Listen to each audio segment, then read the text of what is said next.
passer à la table ronde dans le souci de timing.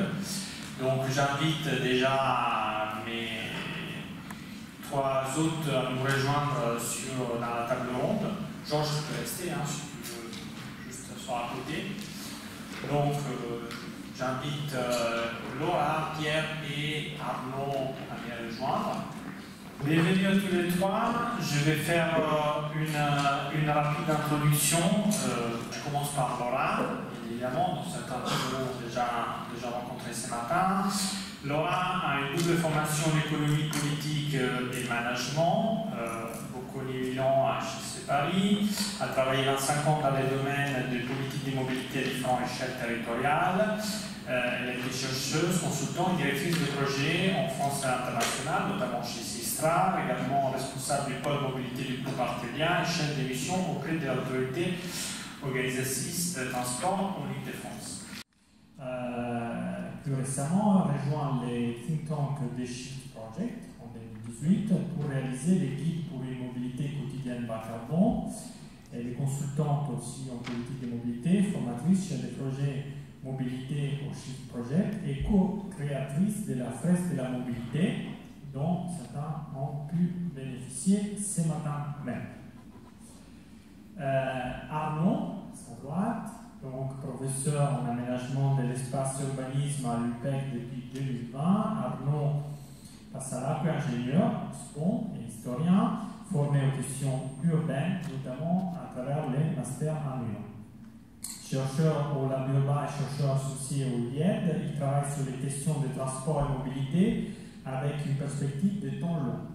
Ses premiers travaux, en intensifs à la RATP, ont abordé les transports publics à Paris, puis il a étendu ses recherches tant géographiquement, Londres, Rome, Floride, que d'un point de vue des systèmes de mobilité, vélo, système ferroviaire, marche.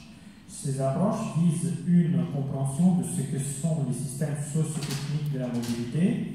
Il s'agit d'identifier ce que portent les transports, titre de son HDR, derrière ce qu'ils transportent. Et enfin, Pierre Jean-Bry, qui est professeur à l'Université Gustave Eiffel. Il enseigne au sein de l'école d'urbanisme de Paris et est attaché au laboratoire Ville, Mobilité et Transport, dont il a été le directeur entre 2013 et 2023. Il est par ailleurs président du comité des travaux historiques et scientifiques.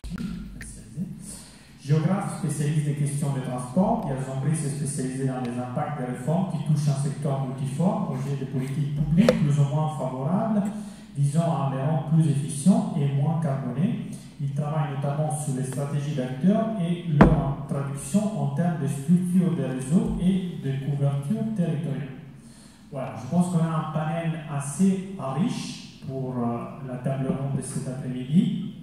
Ce que je vous propose, c'est dans un premier temps, donc je poserai une question à chacun d'entre vous.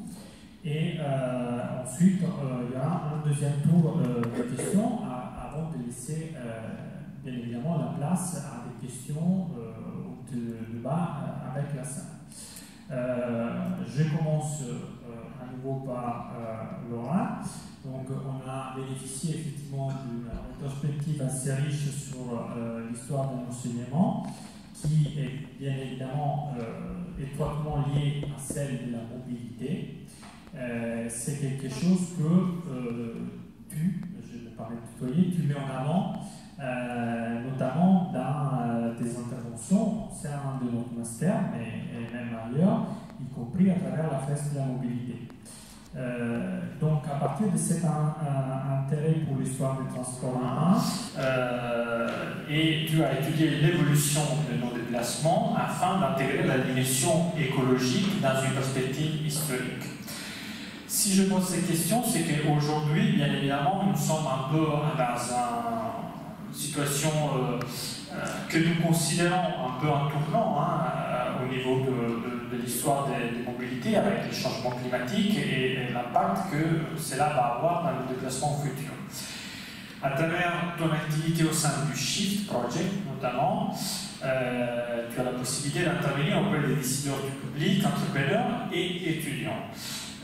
Est-ce que tu as aperçu un changement dans les mentalités, notamment ces catégories que je viens d'évoquer, et une prise en compte de ces enjeux dans l'activité de formation que tu mènes.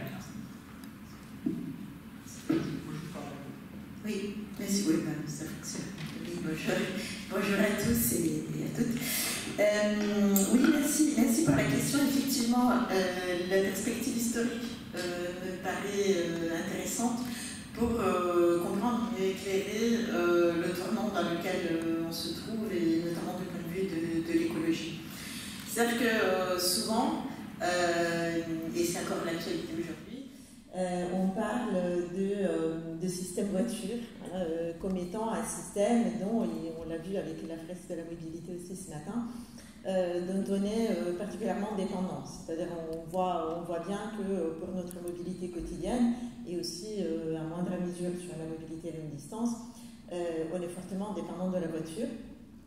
Et on parle de système voiture dans la mesure où on se dit, mais en fait, ça n'est pas que la voiture n'est pas que un véhicule, c'est aussi tout le système qui va avec le véhicule, c'est-à-dire l'infrastructure représentée par les routes, représentée par le stationnement abondant et globalement gratuit, par les services à la voiture, par l'imaginaire aussi, hein, on en a parlé aussi ce matin, qui nous fait désirer d'utiliser, de posséder une voiture.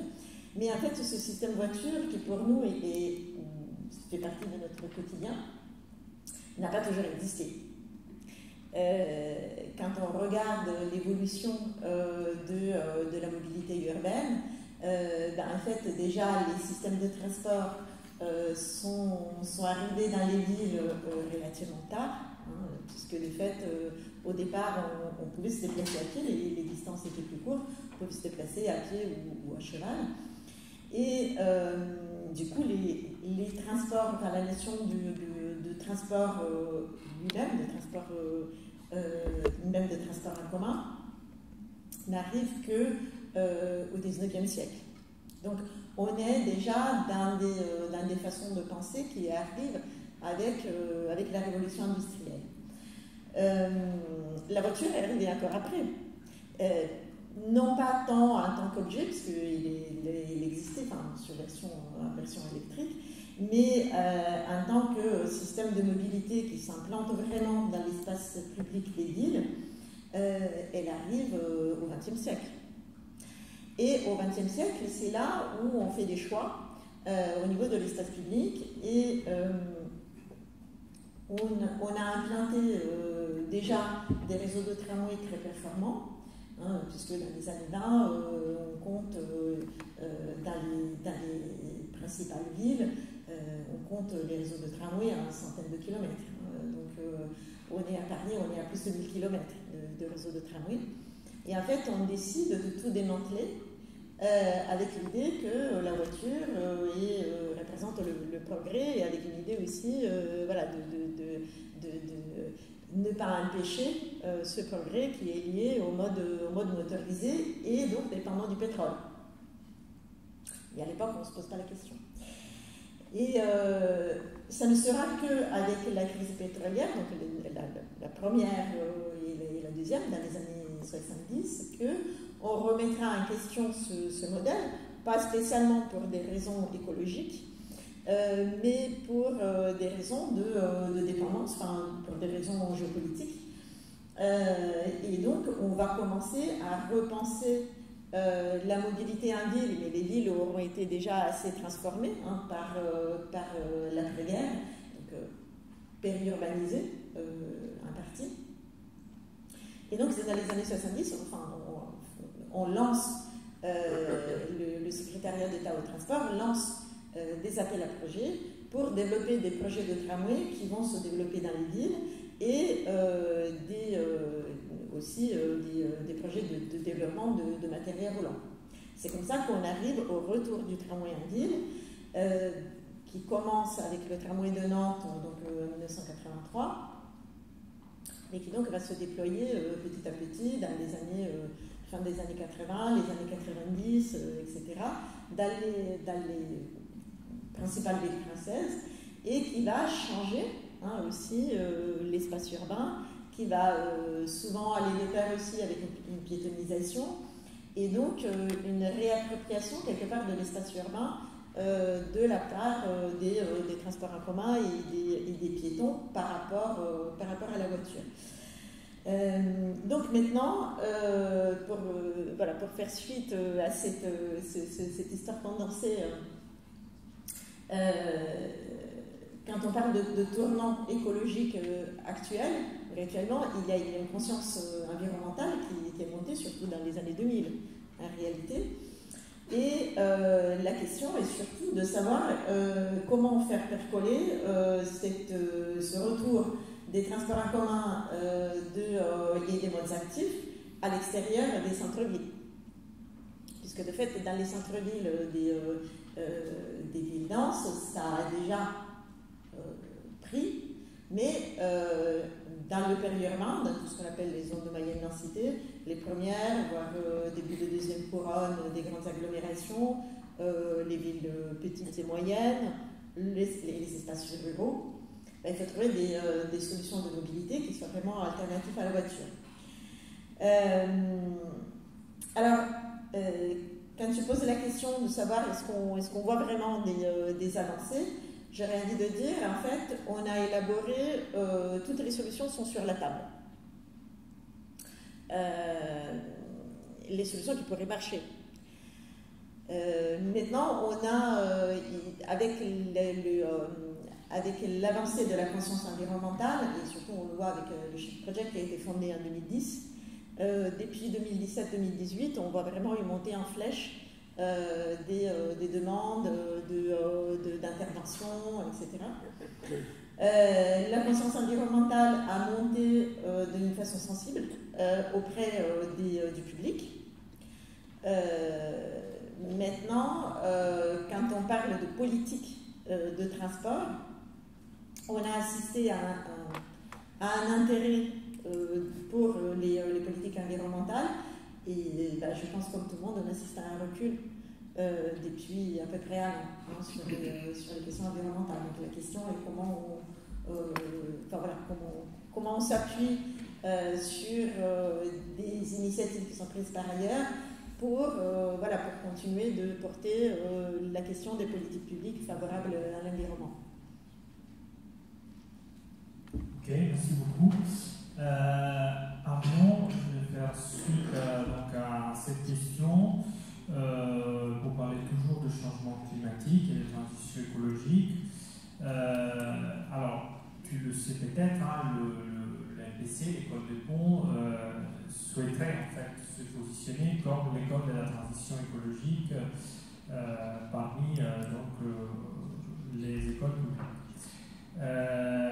C'est plutôt un choix logique, vu les matières qu'on enseigne à l'école. On est spécialisé bien évidemment dans les transports, mais aussi dans l'énergie, les ouvrages du génie civil, les bâtiments, qui représentent une part considérable des émissions des gaz à effet de serre dans l'ensemble. Notre enseignement évolue afin d'en tenir compte, ainsi que le message adressé ici au public. Mais ce message n'est pas perçu de la même manière si on est en France, aux États-Unis, surtout en ce moment, ou encore en Afrique, pour ne citer que 3 exemples. Pourtant, on peut considérer que nos besoins et nos sociétés sont quand même liés et que le défi qu'on a en commun et que nos ingénieurs en particulier sont amenés à relever, en France comme à l'étranger, est les mêmes. Quelle solution, vaste question, mais quelle solution pourrons-nous apporter pour ne pas rester confinés avec une vision du coup très franco-française, je dirais, face aux évolutions qui nous attendent? Merci Federico, et puis bonjour à toutes et tous, merci beaucoup pour l'invitation. Et donc effectivement ta question est quand même assez vaste, enfin sûrement les autres aussi, et j'apporterai quelques éléments, mais pas évidemment on est loin de faire le tour.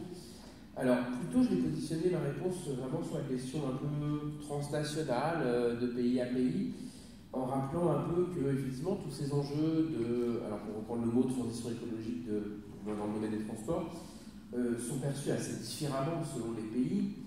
On peut penser à plusieurs facteurs qui sont assez différents. Le niveau de mobilité en général, qui peut varier pas mal d'un pays à l'autre, le niveau de la répartition de partage modal, qui peut être très très varié, et qui peut être varié aussi au sein même d'un pays, puisque tu parlais des États-Unis. Quand on compare le partage modal à New York ou à Houston, ça n'a rien à voir, et pourtant c'est le même pays. Donc on a aussi des différences intra-pays, même de ville à ville. Je ne parle pas des campagnes, mais on a des situations assez contrastées.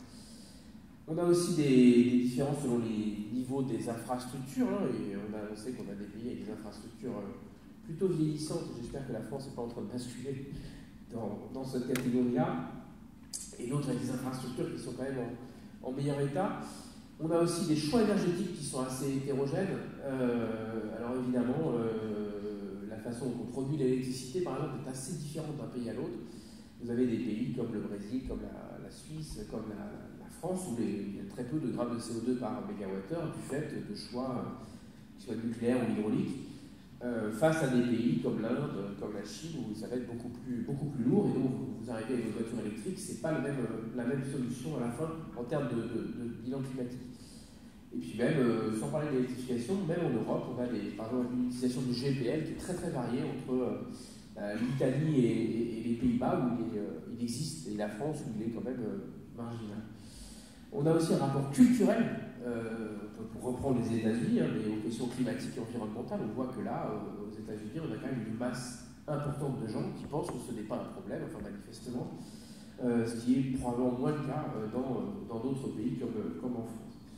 Et puis on a des menaces qui pèsent aussi, toutes ces menaces, que ce soit des menaces climatiques, de biodiversité, etc., elles pèsent de façon assez hétérogène. Vous avez des villes qu'on est obligé de déménager, comme Jakarta, et puis vous avez des territoires qui vont peut-être être moins impactés, voire leur climat s'améliorer. Peut-être je sais pas, le sud de l'Angleterre va finir par faire du vin, enfin on a ce genre de transformation.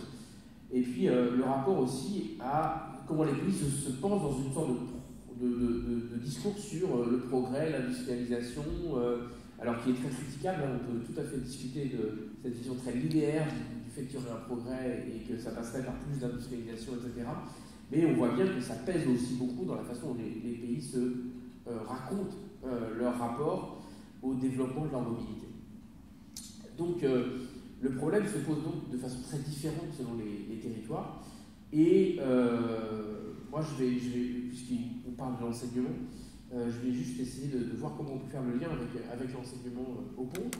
Alors, j'enseigne pas au master de système de transport ferroviaire et urbain, mais j'enseigne avec Pierre, on enseigne le master TRAD, qui est un master pas long, et où il y a un public international de longue tradition, et ça c'est intéressant. Enfin, j'imagine que vous aussi, vous êtes un public international, donc ça m'a paru sûrement assez similaire. Et ça permet de prendre conscience de ces décalages, de ces différences, mais aussi, moi j'insiste beaucoup sur les circulations.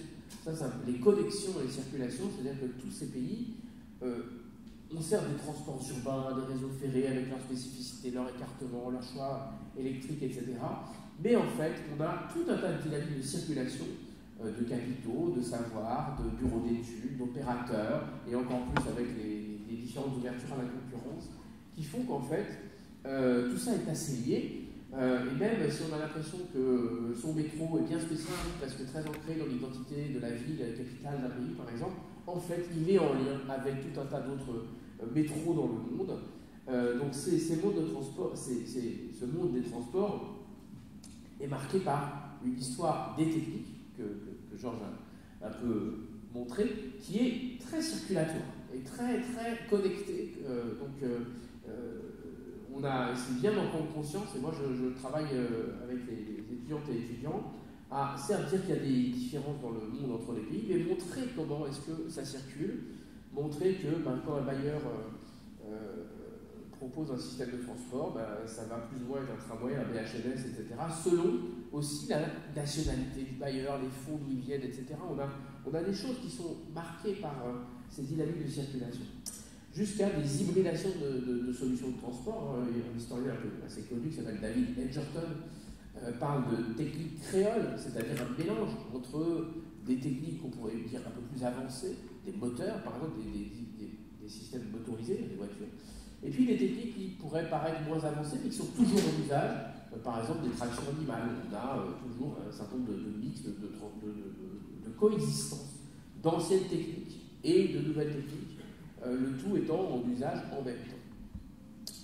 Alors, c'est vrai que lorsqu'on en arrive aux questions écologiques, à l'urgence écologique, on se trouve face à une sorte de décalage, parce qu'on arrive avec, là, pour le coup, on a en tête le cas français ou européen, qui est bien connu sur notre dépense à la voiture, etc.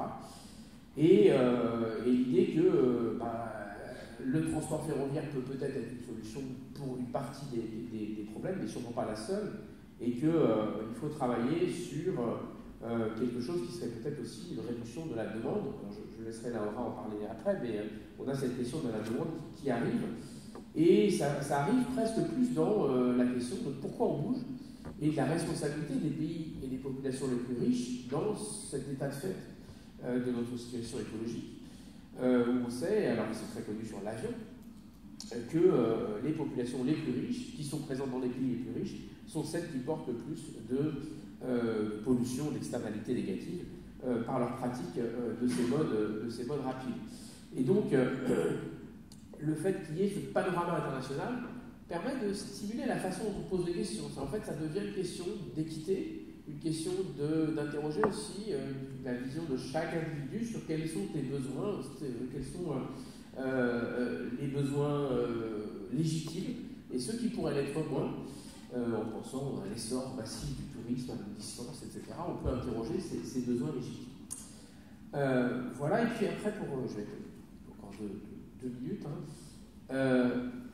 Une fois que j'ai pensé, une fois que j'ai écrit tout ça, je trouve que c'est pas si facile en enseignement de s'adresser à des étudiantes et étudiants qui viennent, des élèves, qui viennent de pays assez hétérogènes. En fait, c'est un peu altruiste, mais on a des publics qui peuvent être de plus en plus engagés dans une vision assez critique, technocritique, on va dire comme ça, des solutions de transport, qu'elles soient le ferroviaire lourd ou plus léger, ou etc. On peut avoir il y a tout un discours en fait qu'on trouve qui est assez critique. Et en même temps, on a une autre partie de la promo, on va dire, qui est lui ou elle plutôt soucieux de développer le ferroviaire pour se substituer, faire du report modal, à des mobilités moins raisonnables écologiquement. Et ça, moi je le vois souvent à Trappes se dessiner, et c'est pas si facile à réconcilier. Mais il me semble que dans les deux cas, la question centrale, et ça c'est pas forcément celle du système de transport en tant que tel, alors je sais que c'est le nom du master, ou alors c'est une vision plus élargie du système, c'est-à-dire le système où la demande est au cœur de la question, et de comment on va dessiner, ou designer, pour le dire comme ça, ce système vers donc, des modes plus vertueux. Ça me semble vrai aussi bien chez les technocritiques que chez les technos plus optimistes, on va dire comme ça. Voilà. Ok, très bien, merci Armand. C'est un point de vue intéressant qui nous permet de faire le lien avec la question pour Pierre. Alors, sur le lien à l'actualité française, donc nous, bien évidemment, à l'AMPC, on propose une formation qui couvre l'ensemble des transports ferroviaires, donc à partir de l'échelle urbaine, on n'oublie pas, les métros, les tramways, les VHNS, jusqu'à la grande vitesse à travers le monde. Mais aujourd'hui, on voit apparaître un système un peu hybride, je reviens justement au cas de la France, qui est celui des SER, des services express régional métropolitain, qui nous pose pas mal de questions à la fois techniques, mais également économiques, organisationnelles, parce que d'une certaine manière, on vient effectivement à réinterroger cette question de l'intégration entre l'offre des transports et l'intermodalité plus étendue entre les différents modes. Donc, comme je disais, les SER, ce n'est pas que du ferroviaire, c'est justement l'intégration en fait, de différents modes de transport à l'échelle d'une agglomération. L'enseignement plutôt traditionnel qui reste cloisonné, je dirais, entre les différents modes de transport et les différentes échelles territoriales devra forcément tenir compte du coup, à l'avenir. Et du coup, je te pose la question, Pierre, quelle est ton expérience et vision sur ces sujets, en particulier les CERN? Merci Federico, bonjour à toutes et à tous. Alors on tombe dans le franco-français là, donc il va falloir se mettre, se projeter et se comparer peut-être aussi à d'autres en se posant ce genre de questions. Alors vous avez tous noté d'où sortent les CERN, d'une interview du président de la République qui dit un jour on va faire 10 RER dans les grandes villes françaises. Voilà. Alors il ne parle pas de CERN à l'époque, c'est RER. D'ailleurs ça va glisser vers RER métropolitain. RER métropolitain, ça évoque tout de suite quelque chose, enfin RER en tout cas à la base, ça évoque quelque chose, on pense tout de suite à celui qui passe à côté, là des lignes avec une très grosse offre, beaucoup de monde dedans, transversales, qui vont d'un bout à l'autre de l'agglomération en passant par le centre, avec de gros ouvrages. Elles ont coûté très cher à construire, elles se sont construites sur une assez longue durée. Là, on va avoir assez rapidement un glissement sémantique vers systèmes express régionaux métropolitains, où évidemment, la référence n'est pas tout à fait la même, et on dit c'est multimodal et c'est intermodal. Alors, multimodal au sens où on va essayer de mobiliser le plus de solutions techniques possibles, dont le ferroviaire, et on va essayer de les combiner entre elles. Alors, je dirais, ça tombe sous le sens, c'est une évidence, sauf qu'on se situe dans le contexte institutionnel français. Le contexte institutionnel français, il est difficile. Pourquoi? Parce qu'on raisonne en silo. L'organisation des transports en France, elle est fondée sur une division qui date de 1982, avec la loi d'orientation des transports intérieurs, qui dit le ferroviaire, c'est les régions, enfin au moins pour la partie courte et moyenne distance, et tout ce qui est urbain, au sens large, c'est pour aujourd'hui ce qu'on va appeler les métropoles, les communautés d'agglomération, etc. Donc ça fait déjà deux acteurs, il faut qu'ils s'entendent. Première chose. Dans un contexte de surcroît, post-loi MAPTAM, alors vous connaissez peut-être la loi MAPTAM, qui porte sur les métropoles, et notamment sur la redéfinition des périmètres de ces métropoles.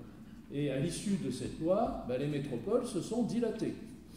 Donc on a une dilatation des périmètres. Donc on se retrouve avec la nécessité de discuter, non pas avec seulement un EPCI, donc un établissement public de coopération intercommunale, pour aller vite, métropole, communauté d'agglo, etc., mais parfois 15, 20, voire plus, puisqu'on a débordé des limites de la métropole en question. Et de surcroît, s'il y a autant d'organismes de PCI autour de ces métropoles, c'est justement parce qu'ils n'ont pas voulu y rentrer. C'est là que c'est assez intéressant aussi, ils étaient constitués de façon défensive. Donc vous imaginez les dialogues, ou même plus que les dialogues, c'est un multilogue, qu'il va y avoir entre ces acteurs pour s'entendre entre eux, définir des priorités, l'articulation urbanisme-transport, parce qu'il faudra quand même voir aussi si on ne veut pas densifier, pas d'égards, si on ne veut pas aussi accompagner le développement avec un certain nombre d'opérations urbaines, etc. On va travailler sur la voirie, sur les accès, etc. Bon, tout ça, il faut pouvoir le faire dans un cadre qui n'est pas forcément favorable. Donc, l'enjeu dans cette affaire quand même, c'est de faire du ferroviaire le réseau d'armature qu'il n'a jamais été dans ces agglomérations. C'est là aussi que ça change par rapport à l'Île-de-France, qui est constituée par et pour le transport ferroviaire. Là, on se retrouve avec une configuration où le transport ferroviaire, contrairement à ce qu'on peut imaginer, joue un rôle extrêmement mineur dans le fonctionnement des agglomérations. Je vais vous prendre deux exemples. La gare de Vénissieux, donc en banlieue lyonnaise, correspondance avec le métro, donc pas n'importe quelle gare, accueille 476 passagers par jour en moyenne.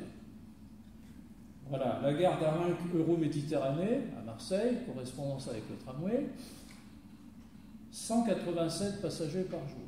Donc vous voyez que la marche est particulièrement haute à franchir si on veut donner aux ferroviaires la place qu'ils devraient avoir dans cette structuration. Et là, on tombe évidemment sur des pratiques, je dirais, sur le long terme, qui ne l'ont pas favorisé. Donc je parlais de cette structure un peu en silo dans l'organisation des transports.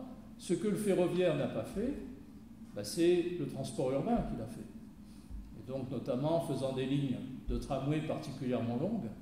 Si vous comparez aux autres villes européennes, on a des lignes de tramway beaucoup plus longues, puis elles sont organisées souvent en radial aussi. C'est-à-dire, c'est une sorte d'étoile qui vient se juxtaposer, si on peut dire, aux étoiles ferroviaires. Et parfois, alors, si on y ajoute le métro dans certains cas, je pense à Lille, par exemple, vous avez des corridors, vous allez trouver une ligne de tramway, une ligne de métro, plus une ligne ferroviaire, mais sur laquelle il n'y a quasiment aucun trafic local. Entre Lille, Roubaix et Tourcoing, vous n'avez que 5 trains par jour omnibus. Voilà, donc ça pose un certain nombre de questions sur la hiérarchie, sur l'articulation entre les offres, etc. Ensuite, un autre problème, mais ça doit pouvoir se gérer, et qui est tout de suite agité par notamment le gestionnaire de réseau, et attention, vous êtes sur des nœuds en voie de saturation, voire déjà saturés. C'est-à-dire, en gros, si vous voulez faire quelque chose, il va falloir faire de gros investissements de capacité et sortir le portefeuille et les milliards. Et c'est là que vous comprenez le sens de la loi CERM du 27 décembre 2023, qui ne parle que de projets. Si vous allez regarder la loi, elle vous dit finalement il va falloir monter des sociétés de projets, des groupements d'intérêt public, etc. Donc elle détaille assez bien. Il va falloir mettre aussi la Société des grands projets dans le coup, parce qu'elle va s'ennuyer après avoir travaillé en Île-de-France.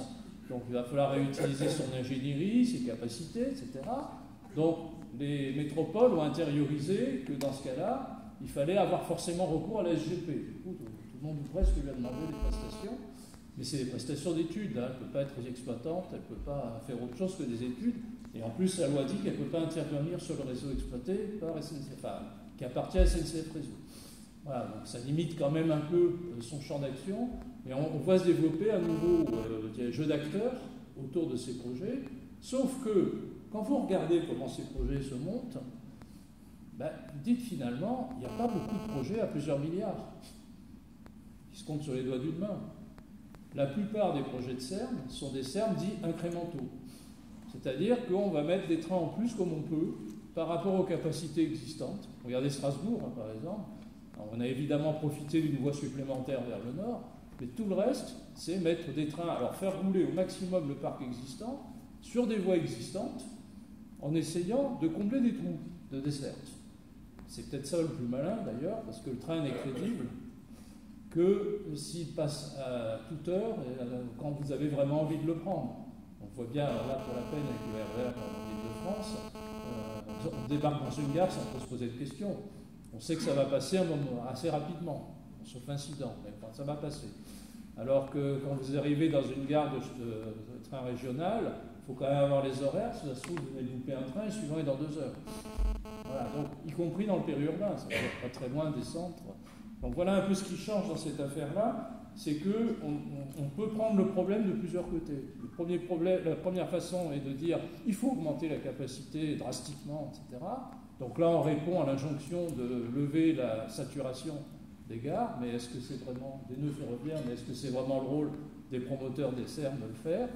Et deuxième approche, c'est de dire on prend la capacité telle qu'elle est, et puis on essaye déjà de faire en sorte qu'il y ait un service continu, avec une meilleure utilisation des actifs et du personnel, d'ailleurs dans l'affaire, on y gagne aussi là-dessus. Donc voilà, je pense que ça pose plein de questions, des questions intéressantes. Évidemment, le ferroviaire doit prendre toute sa part là-dedans, mais comme vous l'avez vu, si on parle beaucoup de multimodalité, etc., c'est parce qu'on n'a pas beaucoup d'argent à investir en ce moment dans le ferroviaire. Voilà. Merci bien. On va passer maintenant au deuxième tour des questions. Je vais vous laisser évidemment la parole. Je retourne voir Laura, du coup. Donc, jusqu'à maintenant, il a été souvent question effectivement de technique, d'organisation, mais surtout lié à l'offre de mobilité. Et comme l'a très bien d'ailleurs remarqué Arnaud, le tout de la demande de transport est pourtant essentiel pour dimensionner et concevoir un système dans sa globalité.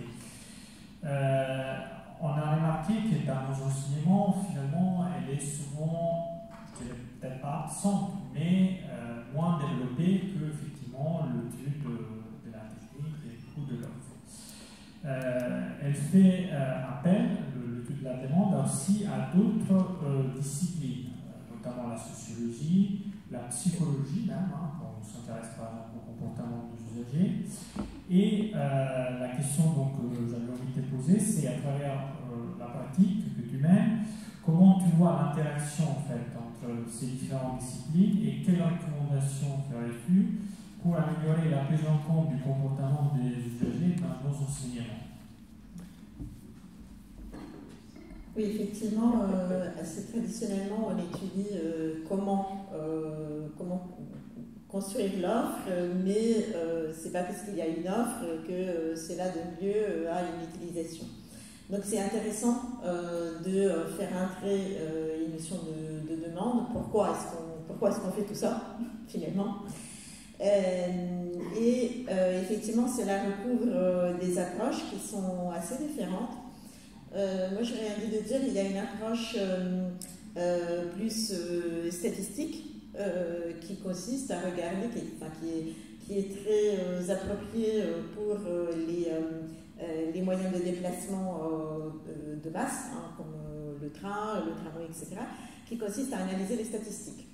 Donc, on regarde, par exemple, le système de déplacement sur un territoire, qui en général est le bassin de déplacement autour d'une ville, et on regarde comment il fonctionne, on modélise comment il fonctionne actuellement sur la base des données des enquêtes, donc des enquêtes de ménage-déplacement, qui sont réalisées par les agglomérations, les EPCI, une fois tous les 10 ans.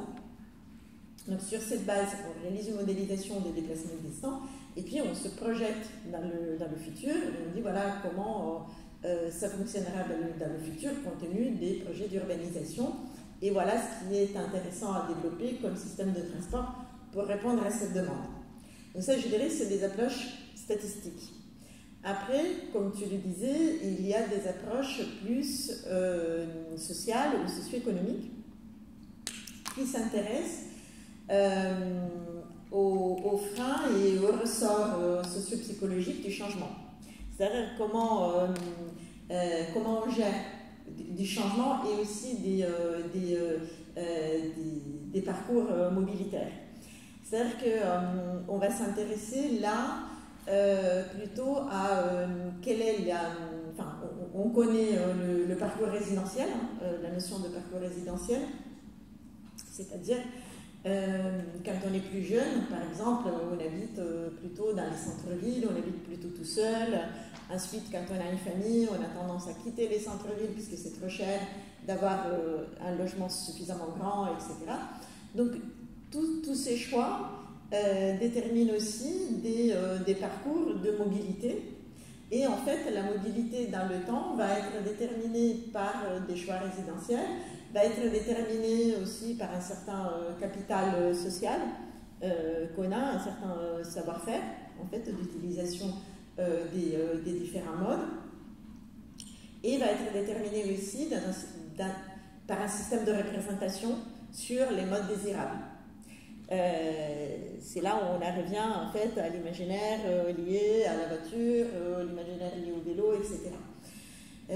Donc tout ça, ça va déterminer des choix de mobilité et il est possible, en influence sur ces facteurs, d'essayer, alors je me pose maintenant du point de vue de la transition, comment est-ce que aussi on fait évoluer tout ce système vers un système plus soutenable. C'est comment on influe sur l'ensemble de ces facteurs pour faire en sorte que les gens adoptent d'autres comportements de mobilité moins émissibles. Et en fait, il y a là aussi on utilise aussi pas mal les schémas d'interprétation qui sont liés à l'accompagnement au changement, où en fait on distingue des phases différentes dans le changement de comportement. C'est-à-dire qu'il y a ceux qui n'ont pas encore vraiment l'intention de changer, ils n'ont pas été informés, ils ne savent pas, etc. Il y a ceux qui ont l'intention de changer, donc ils commencent à y réfléchir, peut-être ils ont fait la phase de la mobilité, donc ils commencent à se dire peut-être. Il y a ceux qui préparent un changement, qui se renseignent, qui se disent comment je fais pour acheter un vélo assistance électrique subventionné, etc. Il y a ceux qui sont engagés dans le changement et ceux qui ont fait le changement et qui le maintiennent. Et donc on va utiliser l'ensemble un peu de tous ces schémas, tous ces outils d'interprétation pour voir comment on peut faire évoluer les comportements de mobilité. Là où c'est intéressant, c'est qu'en fait, il y a une interaction très importante avec l'offre, d'où l'intérêt aussi de les mettre ensemble.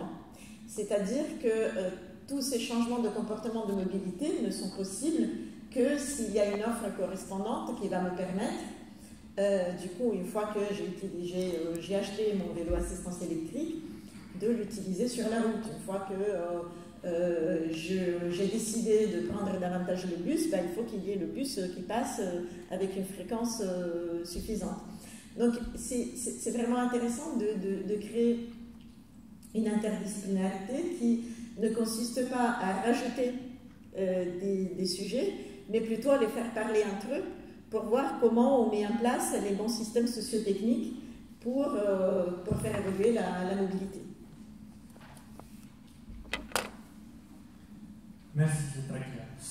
Arnaud, on revient un instant à l'histoire de l'enseignement, notamment à travers la présentation de Georges, qui a vu que nous, on s'intéresse aussi à l'évolution du profil des ingénieurs, c'est-à-dire les ingénieurs qui ont construit les chemins de fer, etc.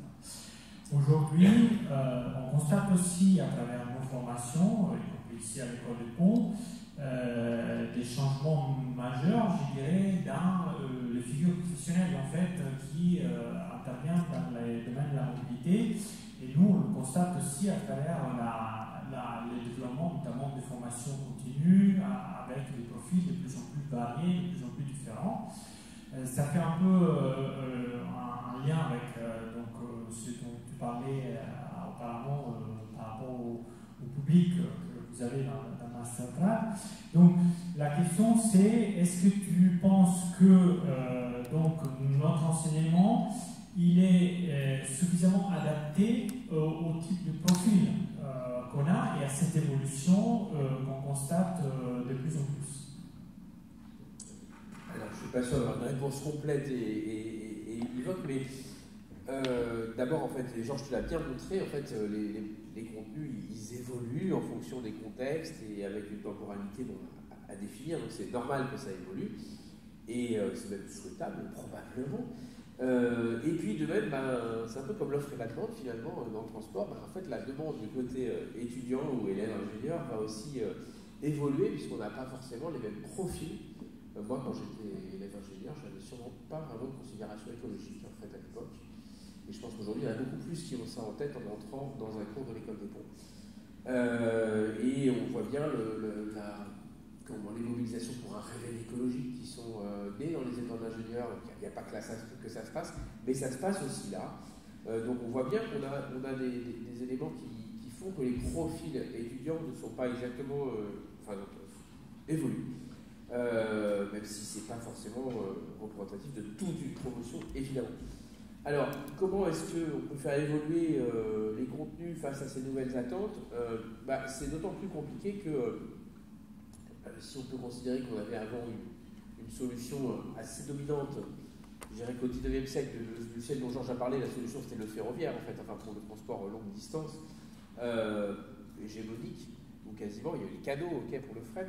On a eu un moment où c'était quand même massivement l'automobile, je ne dirais pas le tout de l'automobile, mais quand même une grande domination de l'automobile comme solution, et à un nombre de problèmes, notamment le fait d'avoir un logement confortable pour toutes et tous. Enfin, il y a tout un tas de choses que l'automobile a apportées. Et on voit bien qu'aujourd'hui, face aux limites très fortes que le système automobile atteint, c'est plus complexe parce qu'on n'a pas une seule solution à proposer. Et on voit bien dans les serbes, puisque tu as bien dit Pierre, les serbes, c'est et du ferroviaire, et de la route, et du vélo. Donc on a bien enfin du car et du vélo. Donc on a bien l'idée que finalement derrière ça, il va falloir développer quelque chose d'un peu plus maillé, tissé, plus complexe. Et donc ça veut dire avoir un regard, je vais essayer de le dire plus, je dirais pas aussi, qui est plus maillé, complexe, essayer de tisser les liens et d'ajuster des solutions et de les combiner. Et puis aussi, ça veut dire aussi, ça justifie complètement le positionnement en formation continue. Puisqu'en fait, évidemment, pour s'adapter à ces solutions sur lesquelles on est assez modeste néanmoins, eh bien, il faut revenir à l'école. Il faut revenir pour se réhabituer à entendre parler d'autocar, par exemple, qui est quand même quelque chose sur lequel on parlait quand même quasiment jamais, et qui là retrouve un petit goût avec les cars express, par exemple. En fait, donc, on n'a quand même pas de solution, enfin je dis qu'il en faut plusieurs, mais en fait on n'a quand même pas une vision aussi claire que ce que sont ces solutions, comment les combiner, quelle temporalité, sachant qu'elles ont des natures assez différentes entre des systèmes vélos qui peuvent être relativement rapides à mettre en place, et un système comme des RER métropolitains, où là c'est tout de suite les décennies de rythme de transformation. Donc on est sur des choses qui sont compliquées à mettre ensemble. Donc ça impose déjà une attitude de modestie dans l'enseignement face à ces enjeux lourds. Et du coup, moi je pense que plutôt d'apprendre, je dirais, aux côtés des connaissances indispensables à apprendre, il est très important d'apprendre aussi une posture, des capacités de réflexion pour penser ces solutions. Et je dirais, j'ajouterais aussi, et se méfier de celles qui paraissent trop belles.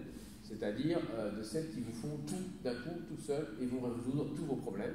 Pour le moment, en fait, a priori, je pense que ça n'existe pas, et qu'il est bien d'apprendre à l'école, d'avoir un réflexe de se méfier aussi de ce qui nous est proposé.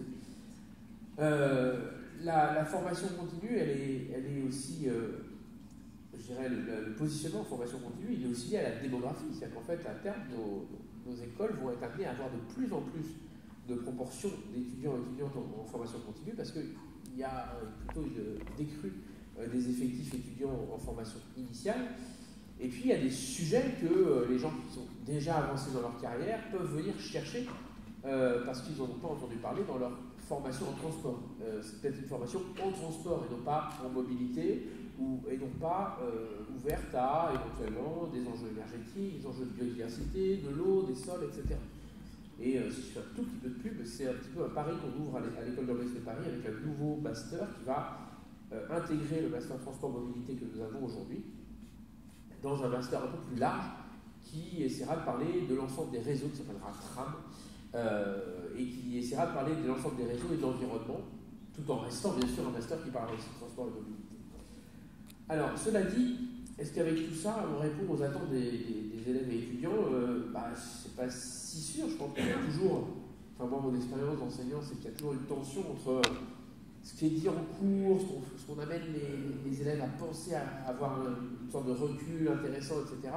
Et puis ce qu'ils et elles anticipent comme étant leur marge de manœuvre dans une structure, une collectivité dans laquelle ils vont se retrouver à la sortie de leur diplôme, et où ils anticipent d'être un peu bloqués, de ne pas pouvoir faire bouger les choses malgré leur formation intéressante. On peut aussi toucher à des questions d'éco-anxiété, par exemple, ou avoir un vertige face à l'ensemble des facteurs. Tu as parlé de la psychologie des gens, pour construire la demande. Donc on n'aura jamais toutes ces compétences en seul individu, donc ça peut aussi faire peur pour traiter ces questions de mobilité. Donc ça veut dire que, je répète ça, mais évidemment on a une attitude de modestie face à ce qu'on est capable de produire et de faire. Et pour finir cette petite intervention, je me demande un peu, du coup, qu'est-ce que ça veut dire sur les contenus qu'on peut proposer dans ces masters? Je pense qu'il ne faut pas jeter le bébé avec l'eau du bain. C'est-à-dire qu'en fait, évidemment, le master s'appelle le système de transport ferroviaire et urbain. C'est très important de connaître les systèmes. C'est-à-dire qu'il faut connaître de quoi on parle et simplement avoir conscience que ce système, comme Georges l'a dit, il est socio-technique, il est matériel et immatériel, il est fait d'éléments concrets, d'éléments imaginaires, et que tout ça est agissant, tout ça interagit, et c'est à ça qu'il faut s'atteler à comprendre. Donc il faut les inscrire dans un écosystème plus large, fait à la fois de ses composants, et puis l'écosystème, c'est aussi ce qu'il y a de l'autre côté, on va dire externalités, je n'ai pas trop ce mot-là, c'est celui-là. Et pour se faire comprendre tout ça, il faut faire des sciences humaines et sociales. Alors, souvent, en fait, la science humaine et sociale dominante, c'est l'économie. Et là, je plaiderai un peu pour ma boutique. Néanmoins, il y a d'autres disciplines qui peuvent être tout à fait intéressantes. La géographie, Pierre en parlera sûrement mieux que moi, mais aussi l'histoire. Et l'histoire, en fait, c'est une façon vraiment de comprendre ces enjeux, de les poser sans tirer des leçons. Je pense que c'est pas ça la vocation de l'histoire, mais de comprendre les objets qui nous entourent. Un vélo, comment il est, c'est quoi sa généalogie, c'est quoi son épaisseur socio-historique, une voiture, pareil. Et ça permet de réfléchir au rythme de transformation possible, qui sont souvent assez lents, au fantasme sur les projets, à tous ces éléments qui finalement nous appellent aussi à être modestes. Merci. Pierre, une dernière question aussi pour toi. Ça tombe bien parce que Georges nous l'a rappelé aussi à la fin de son intervention pendant le cas du Havre, du port.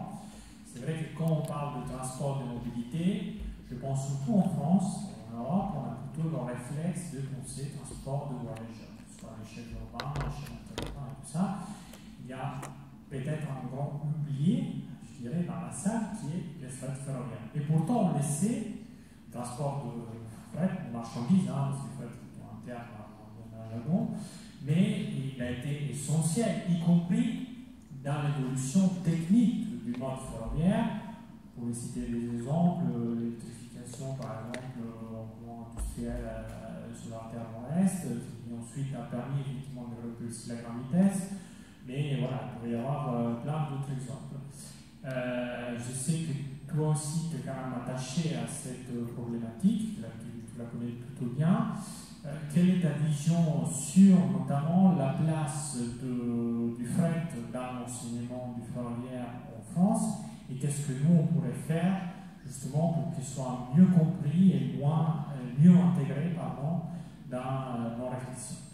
Bien, alors, déjà une question difficile, le fret, mais pas tant que ça. Alors, comme ça, parce qu'on doit pouvoir faire un bon diagnostic, poser les bonnes questions. Je pense que le rôle d'une formation comme ce master, c'est justement de dire qu'est-ce qu'on a loupé et qu'est-ce qu'on pourrait faire de mieux, sachant qu'il y a quand même une dimension importante, que ce soit dans l'approvisionnement urbain, que ce soit dans les chaînes logistiques, que ce soit pour acheminer des flux de et vers les ports, qui sont quand même des flux non négligeables, et comment finalement repartir de ce socle, alors qu'il paraît maintenant assez assuré, on est autour de 32 milliards de tonnes kilomètres en France, mais si vous regardez autour, il y en a beaucoup plus en Allemagne, dans le Benelux, etc.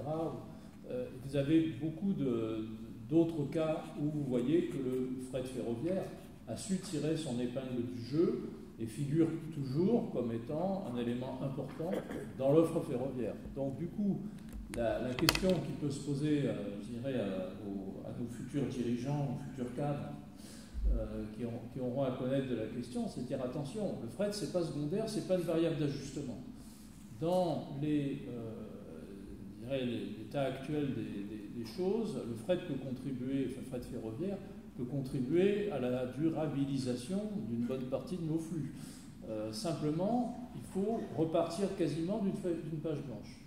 Alors pourquoi? Parce que d'abord, on a un mode qui est assez décrédibilisé maintenant aux yeux des chargeurs. Et se poser la question des logisticiens aussi, qui sont des gens exigeants, qui veulent que les délais soient tenus, que les chaînes fonctionnent bien, qu'elles soient bien huilées, et en plus, une bonne partie de ces chaînes sont intermodales, c'est-à-dire que le ferroviaire n'est pas forcément à l'origine et à la destination des marchandises. Donc, par exemple, quand on approvisionne les ports, ou qu'on va approvisionner la logistique urbaine, il va y avoir aussi des interactions, et il faut que ça soit fluide. Donc là, il y a un vrai défi pour le mode ferroviaire, c'est se rendre à nouveau crédible, c'est avoir des réponses qui ne sont pas standardisées. On est parti d'une culture qui était très standardisée, régime accéléré, régime ordinaire, etc. Il y avait une hiérarchie avec ses propres triages, etc. Donc, c'était complexe, mais en même temps standardisé. Bon. Maintenant, on arrive à des solutions qui sont beaucoup plus souples, qui ne reposent pas par exemple sur des triages. On en utilise de moins en moins, comme vous le savez, ce sont des infrastructures coûteuses, et c'est ça d'ailleurs qui a fait qu'on a fait des choix malheureux à intervalles assez réguliers. Une histoire à faire d'ailleurs de cette attrition de ce qu'on appelait le lotissement, hein, c'est-à-dire le fait de ne pas expédier des trains complets, mais des wagons ou des lots de wagons qui étaient regroupés à un moment donné, on a massifié sur une partie du parcours, ensuite on a éclaté les flux, et ça a été quasiment perdu pour le ferroviaire, alors que ce soit parce qu'il y a eu une évolution de la demande, mais tout simplement aussi parce que le mode ferroviaire, et notamment l'opérateur historique, n'a pas su, je dirais, évoluer et suivre ces demandes, et donc a préféré avoir une stratégie d'attrition en disant d'accord, on perd ce trafic, et on continue ainsi, et on se recentre sur ce qu'on pense être le plus intéressant, le plus rentable. Et parfois, on a aussi des échecs qu'on a du mal à comprendre, par exemple le transport combiné. Le transport combiné est un espoir de 30 à 40 ans, qui ne s'est pas vraiment beaucoup concrétisé, qui a une couverture territoriale assez faible, et qu'on a du mal à fiabiliser, parce que le réseau est dans l'état qu'il est, et il y a des travaux, il y a tout un tas de choses qui font qu'on n'est pas disponible en permanence, il n'est pas forcément fiable, et du coup, même sa structure n'est pas forcément compatible avec la demande. Donc, ça pose de vraies questions à la fois de structure et d'organisation. Voilà, donc du coup, je voulais peut-être juste dire qu'il y a quelques questions ouvertes sur lesquelles il faudrait réfléchir. La première, c'est est-ce que le fret est une variable d'ajustement dans le fonctionnement du système ferroviaire? Jusque-là, c'est un peu ça. Il n'y a pas d'infrastructure à priorité fret, très peu. Il n'y a pas vraiment de règles relatives à la priorité, au passage des différents types de convois. Comme vous le savez, une bonne partie du réseau est fermée la nuit. Voilà, il y a un certain nombre de questions qui peuvent se poser. On fait des travaux la nuit aussi. On a eu un seul cas de figure là, en cours sur Paris-Orléans qui fait hurler d'ailleurs tous les élus. Parce qu'on dit pour ne pas pénaliser le fret, du coup on fait les travaux de jour. Alors là, bon, vous avez vu ce que ça a donné. Mais bon, là pour la peine, le réseau a tenu bon. Mais c'est une des premières fois où ça se passe comme ça. Bon. Donc il y a ça. Est-ce que c'est une variable d'ajustement? Et si ça ne l'est pas, comment on fait pour lui donner sa juste place? La deuxième question, c'est qu'il faut sortir un peu je dirais de cette contradiction entre l'archétype du train complet qui effectue de longues distances, un peu l'image du fret idéal, hein, on tire un convoi complet sur une longue distance, ça rapporte, on ne met pas beaucoup de moyens dedans, donc c'est parfait. Et finalement, une demande qui est plutôt diversifiée et à l'échelle régionale, en rappelant que la plupart des envois font moins de 100 km. Et on voit par exemple quelques pistes s'esquisser avec ce qu'on appelle les opérateurs fret de proximité, hein, qui en a une bonne dizaine aujourd'hui qui circulent en France, dont certains autour de ports. Et puis, comment faire en sorte, troisième question, que le fret ferroviaire contribue davantage à l'approvisionnement des villes? Il y contribue très peu. Donc ça pose toute la question de son placement dans des chaînes logistiques d'approvisionnement urbain. Et là, il y a sûrement un beau marché à ramasser. Mais il faut trouver, parce qu'on a créé des gares comme ça, marchandises, un peu des gestes en bordure de ville. On pensez par exemple à la Chapelle Internationale à Paris, là, puis on ne voit rien arriver. Donc c'est pas grand-chose. Alors pourquoi? Qu'est-ce qui ne va pas? Donc ça, c'est des questions à poser aussi. C'est crucial que à l'avenir, nos métropoles soient quand même approvisionnées par des modes décarbonés, complètement. Et puis, dernière question, comment faire en sorte qu'il y ait une couverture territoriale complète du transport combiné, la plus complète possible? Il y a eu quelques pistes qui ont été engagées, mais qui n'ont jamais vraiment abouti, ce qui fait qu'on a quelques lignes comme ça qui fonctionnent, parfois qu'on arrête, qu'on reprend, etc. Ce n'est pas d'une grande continuité non plus dans le temps. Et comment on peut faire pour se dire, est-ce qu'on arrive à avoir une couverture territoriale qui recrédibilise aussi et qui rende plus, je dirais, facile d'accès ce transport combiné? Voilà, j'arrête là, mais on pourra poser plein de questions. Hein, mais voilà, vous avez peut-être la capacité de réfléchir pour apporter des réponses qu'on attend avec impatience. Ok, très bien. Merci à tous les trois déjà pour vos interventions. Peut-être un remerciement de la part de la salle pour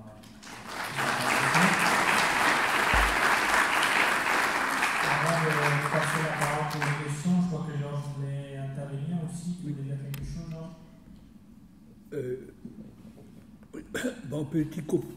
Un commentaire d'historien sur la longue durée. Il me semble que l'ingénieur concepteur de transport, depuis 2 siècles, il court après une utopie, le mythe de l'interconnexion des réseaux et le mythe de l'interopérabilité des systèmes d'exploitation.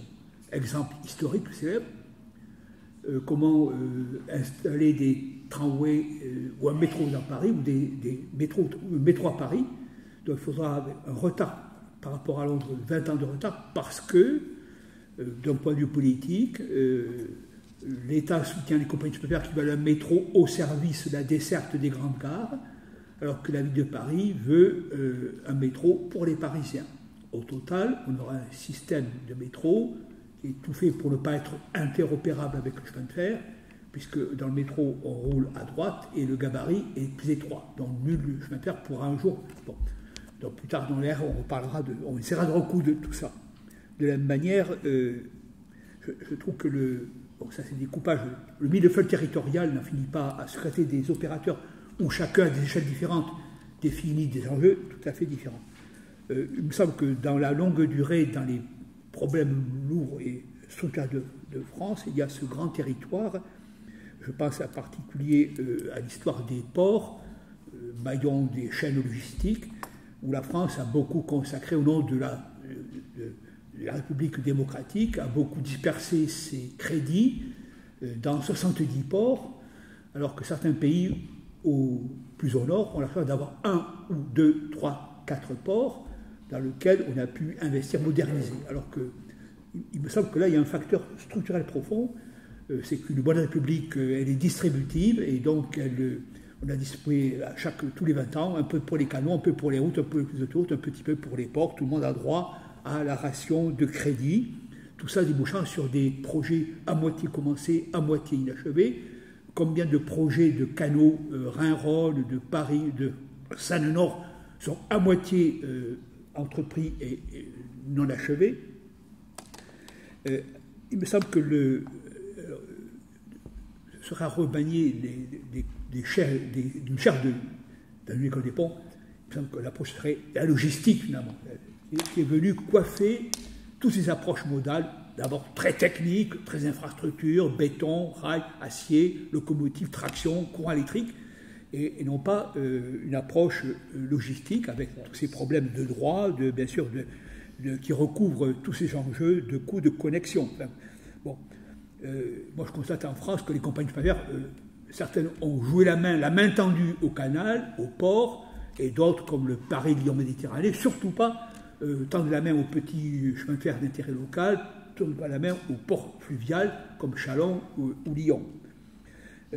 Pour terminer, je dirais que, alors sur les limites du transport combiné en France, depuis longtemps, on a une espèce de filiale commune au transport routier, au transport ferroviaire, c'est Novatrans.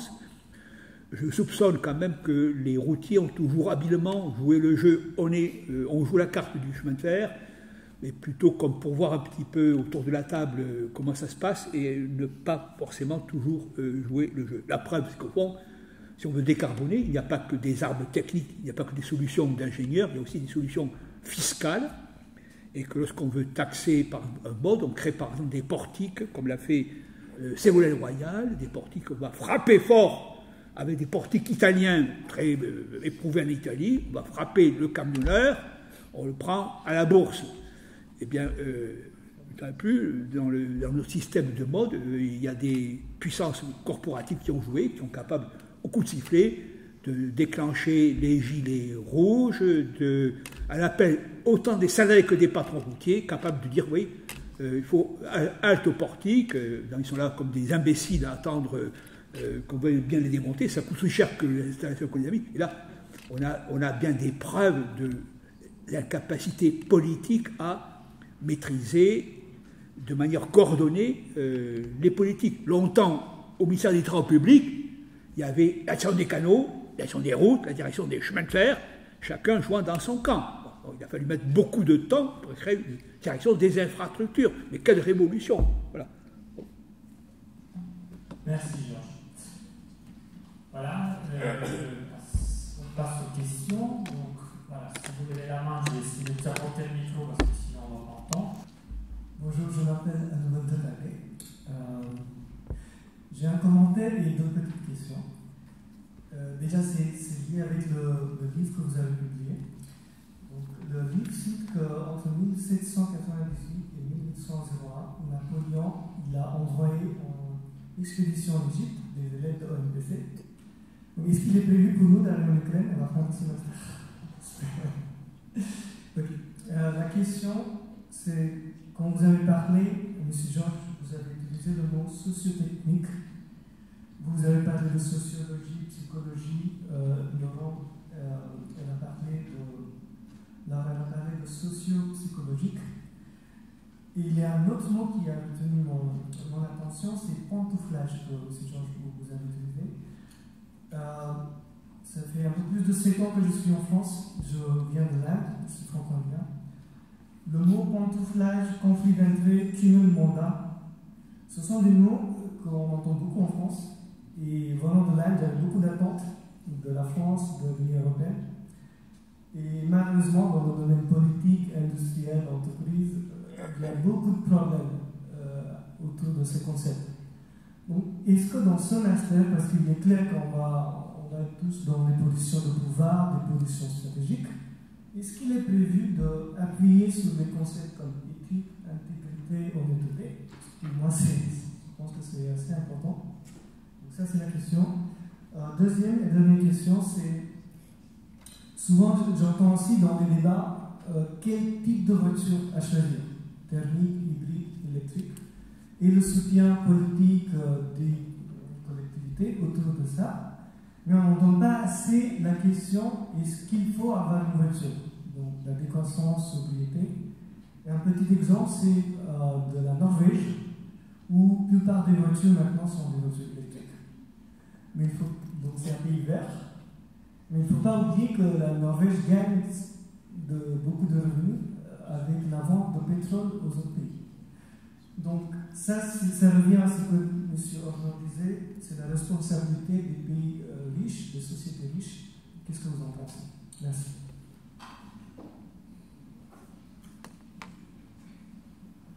Qui veut répondre? Je n'ai pas bien compris la réponse. Ah, mais je n'ai pas tout fait, d'accord, je n'ai pas compris. Moi, je veux bien répondre sur la dernière partie. Enfin, deux choses. Je ne sais pas s'il y a des cours d'éthique au master. Simplement, s'il y en avait ou s'il fallait en développer, je pense que l'éthique aujourd'hui, c'est pas que du pantouflage et de la magouille, c'est aussi la question de notre position par rapport aux enjeux des limites de la planète et de qu'est-ce que c'est qu'une action éthique en entreprise ou en collectivité par rapport à ce qu'on connaît de l'état de la planète. Donc, à mon avis, c'est un autre versant à travailler dans notre rapport éthique au monde. Et puis, le deuxième, on a parlé de question de la demande. Donc, je pense que quand on parle de la question de la demande, il s'agit, en tout cas dans ma tête, c'était pas de l'augmenter, c'était plutôt de la réduire. Et donc, faut-il ou non avoir une voiture? Effectivement, je reciterai Aurélien Ligo, vous connaissez peut-être, c'est que, alors lui, je ne sais pas si je partage complètement sa phrase, mais c'est l'avenir de la voiture est électrique, mais l'avenir de la mobilité n'est pas la voiture. Je crois que c'est ça, sa phrase. C'est bien dit. Oui, mais moi je vais abonder un peu dans le sens d'Arnaud, c'est-à-dire que c'est ce qu'on a essayé aussi de montrer ce matin. C'est-à-dire on ne peut pas aller vers un système où tout simplement on change une donnée technique et puis on reste exactement dans le même paradigme de mobilité. Ça ne nous décarbone pas. Et l'idée même de décarbonation nous interroge sur nos pratiques mais du coup, nos pratiques nous interrogent aussi sur ce à quoi on croit. Donc, on en revient un peu à la question de l'éthique, et peut-être que, enfin voilà, je ne suis pas sûre que ça puisse être rentré tel quel en tant que question dans un cours, mais peut-être dans ce sens-là, à quel système de valeurs est-ce que ça nous confronte. Je dirais, je n'ai pas bien compris, je suis un peu sourd, mais sur le thème du pantouflage, premièrement, c'est une spécialité franco-française. Hein. Elle est liée aux grandes écoles, aux grands corps, Conseil d'État, Cour des comptes, et donc cette capacité d'être du service du public, de passer au service du privé et d'y revenir. Alors, il y a quand même des effets pervers. Moi, il y a fort longtemps, j'ai écrit un article sur l'histoire des réseaux à la française, du service public à la française. Dans le système de pantouflage, au fond, on est peu indifférent à nationaliser ou privatiser, puisque toujours on sera dans le coup, finalement. Hein. C'est-à-dire que côté des contrôleurs, côté des contrôlés, peu importe. Et finalement, ça secrète une technocratie forte qui se retrouve toujours de part et d'autre des intérêts publics et des intérêts privés, avec une certaine connivence. Hein. Alors, je ne veux pas parler de cas particuliers, mais on peut passer comme les autoroutes publiques-privées, les autoroutes privées, la privatisation qui est quand même dominante de manière générale, a sûrement des conséquences territoriales. On va vers le plus juteux et non pas vers le plus équilibré. Hein, voilà. Donc tout ça, c'est quand même très important de voir la tradition de la France quand même avec des blocs, des monopoles finalement de statut privé qui répondent à des fonctions publiques. Et ça, c'est très français, ce n'est pas dans le modèle allemand ou anglais. Là, c'est chacun pour soi, Dieu pour tous. Tandis que là, moi j'ai un diplôme, c'est-à-dire plus précisément, aussi on peut dire qu'en France, nous avons le culte du titre. Alors je vais être un peu méchant avec les polytechniciens, mais à la SNCF, par exemple, longtemps, à la SNCF, il y était une boîte d'ingénieurs, maintenant il n'est plus boîte d'ingénieurs, parce qu'on fabriquait les locomotives ou les wagons, c'était des boîtes d'ingénieurs. Lorsqu'on voyait le directeur du personnel était un X, donc tous les grands postes étaient tenus par des polytechniciens. M. Bénet, polytechnicien, dans les années 60, accueille un ingénieur des ponts qui a fait dans les colonies, entre guillemets, c'est M. Essig, qui a fait tourner le Congo-Océan dans la brousse. Donc il arrive, je suis exploitant ferroviaire, j'arrive en France et je vais frapper à la porte de la SNCF, mon plan de carrière. Et stupéfait, Philippe Essig, qui entend son camarade, Bénet, qui dit « Attends, mais c'est pas comme ça se passe ici. Dis-moi quelle est ta promo, ton rang de sortie, et je te dirai à quel grade tu peux postuler. » Et Philippe Essig disant « Je claque la porte, je ne rentre pas dans une boîte aussi bureaucratisée que celle-là, fut-elle gérée par des camarades. » Bon, il a fait une carrière à la RATP, il fera l'interconnexion, et plus tard, propulsé par le président de la République Mitterrand, puisqu'il est le président de la section socialiste du Ciment, il arrivera à la SNCF par le sommet. Mais alors, cette histoire d'ABAC, Bénet sort des ABAC en fonction du classement. J'ai pu calculer le nombre d'années qui séparent un X Corpsar d'un X Civilpont comme notre ami toi, Passelaka, un centralien, un Gazard, et puis un pauvre INSA, etc. C'est très stratifié. Ça a beaucoup évolué depuis l'ère gallois, où on prend tout, on prend aussi surtout les femmes en particulier. Bon. Merci.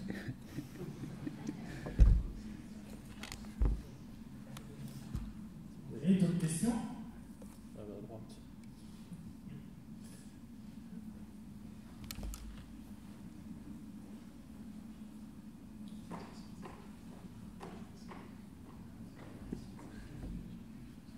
Vous parliez tout à l'heure des...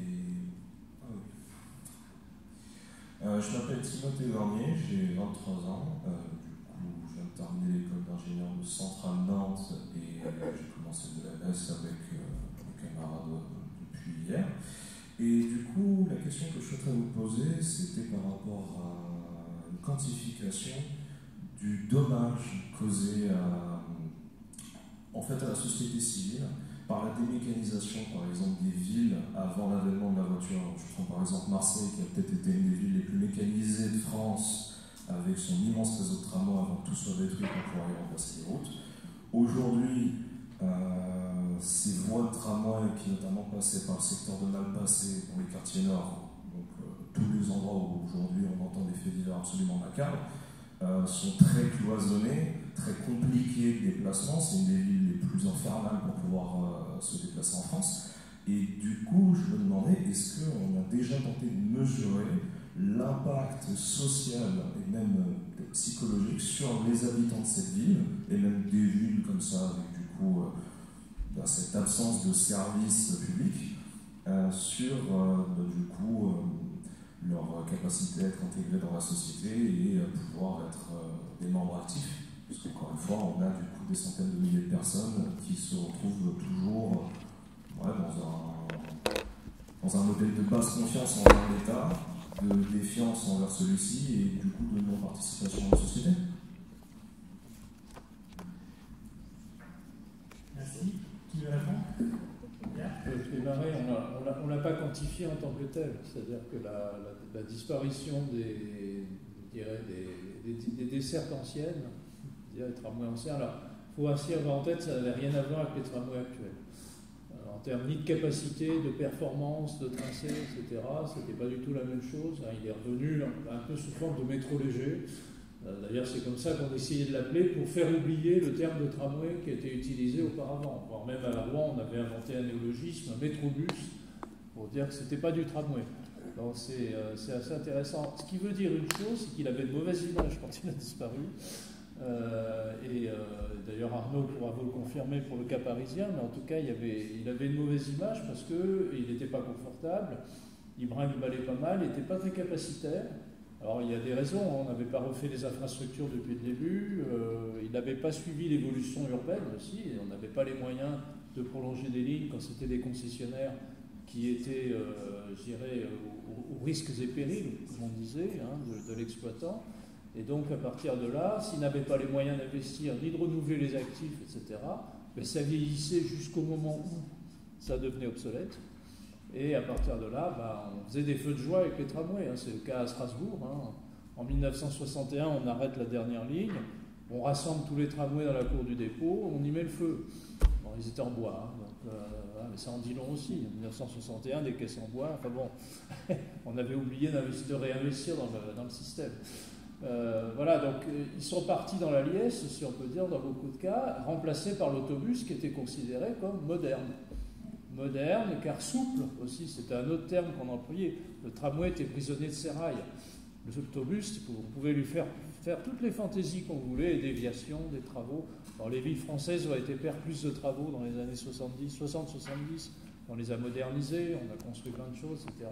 Donc le bus, on pouvait le faire bouger beaucoup, mais du coup, il est devenu beaucoup moins intéressant et les habitants achetaient des voitures. Voilà. Et donc, il a fallu tout un travail de reconception, de renouveau, etc., pour relancer le transport public urbain. Et cela doit beaucoup à une ressource qu'on a créée pour l'occasion, qui s'appelle le versement transport, qui est devenu aujourd'hui versement mobilité, qui a été créé pour l'Île-de-France au départ, puis très rapidement étendu à l'ensemble des agglomérations, et qui a permis de financer les tramways nouvelle vague, les métros hors Île-de-France, les tramways nouvelle vague, ceux qui arrivent à partir de 1982-83, et après les bus renforcés au niveau de service ou ce que vous voulez. Donc il suffit d'avoir 10 000 habitants pour le percevoir. Voilà. Mais s'il n'y avait pas eu ça, et s'il n'y avait pas eu aussi la mise en appel d'offres des réseaux, je pense qu'on n'en serait pas là.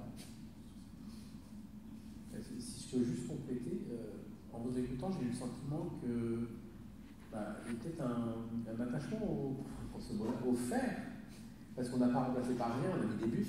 Alors, on les a desservis, ces quartiers. Alors peut-être, je ne connais pas bien le cas de Marseille, mais enfin, il y a toujours eu une substitution par autre chose, quelque chose qui est un peu moins capacitaire, mais qui était aperçu comme plus moderne, moins cher. Et donc, vous faisiez allusion au fait que peut-être ces territoires étaient, on va dire, marginalisés d'un point de vue presque politique, du fait de cette absence de liaison ferroviaire. on peut s'interroger sur est-ce qu'une liaison par bus serait moins susceptible de faire république, quoi, pour le dire comme ça.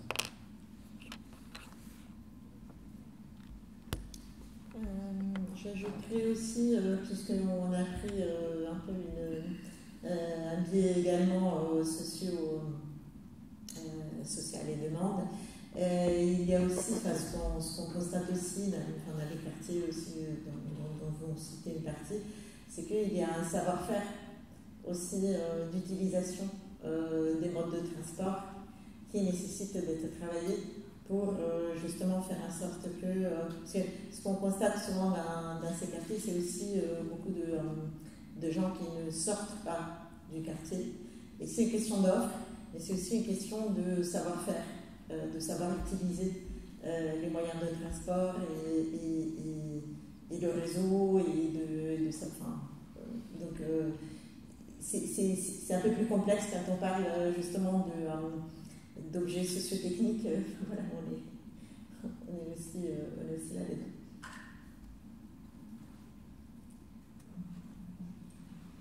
Question? Là-haut.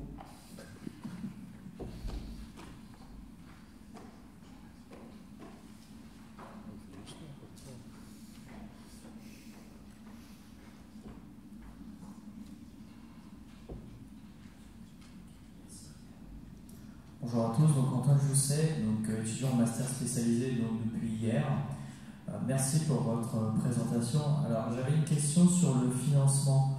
On parle de beaucoup de projets, des projets de CERN, de développement de logistique urbaine avec des courtes distances. Est-ce que le véritable problème qu'on aurait dans notre pays, ce serait sur les investissements?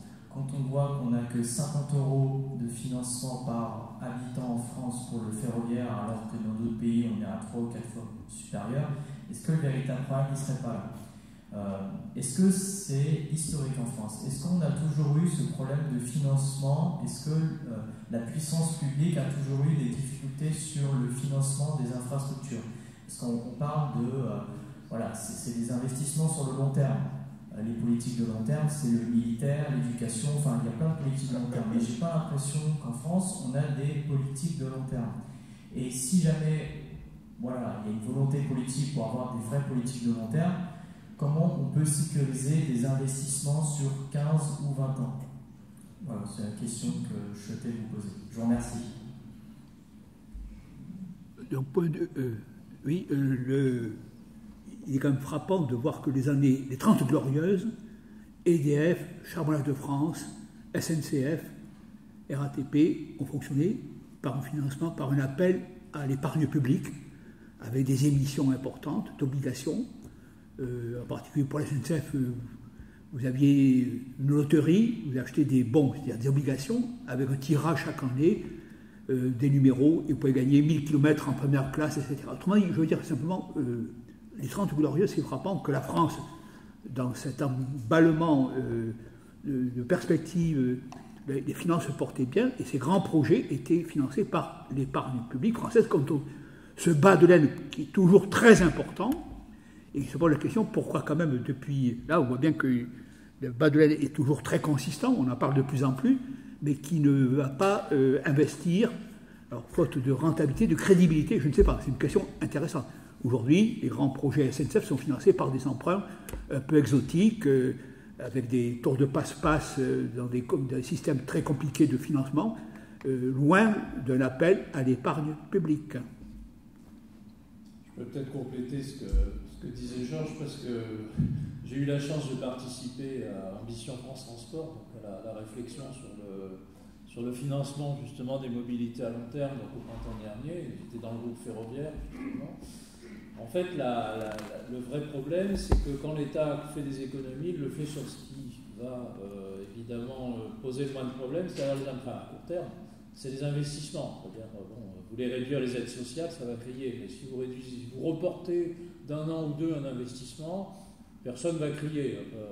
On va renouveler les études un peu. On va phaser les... Voilà, c'est un peu la façon de procéder. Et quand je parlais tout à l'heure de la façon dont on avait sauvé et relancé le transport urbain, on l'avait fait en trouvant une ressource, on parlait de ce versement transport, qui n'est pas une ressource fiscale. parce que justement, on savait qu'il y aurait toujours la tentation de réaffecter la ressource à autre chose. Hein, souvenez de la vignette automobile qui était pour les vieux. Bon, je ne sais pas s'ils en ont vu beaucoup la couleur quand elle a été créée, mais en tout état de cause, quand on a voulu créer une ressource pour le transport urbain, on a dit il ne faut pas que ce soit l'État qui la prélève, il ne faut pas qu'elle aille dans le budget général de l'État. Donc l'astuce qu'on a trouvée, c'est que chaque année, quand les entreprises font leur déclaration annuelle des salaires à l'URSSAF, on y ajoute une ligne versement transport. C'est l'URSSAF qui prélève, il reverse à l'euro près à la collectivité qui a voté le taux de toute façon. Du coup, ça ne rentre pas dans le mécanisme budgétaire général. Donc, on avait trouvé ça pour sécuriser et pour faire cette ressource fonctionne très bien. Elle a permis d'investir. L'urbain n'a pas de problème de ce point de vue-là. On peut toujours couvrir d'ailleurs de plus en plus des déficits croissants parce qu'on fait de moins en moins de recettes tarifaires. Alors ça, c'est peut-être une vraie question, mais la Cour des comptes l'a posée hier officiellement.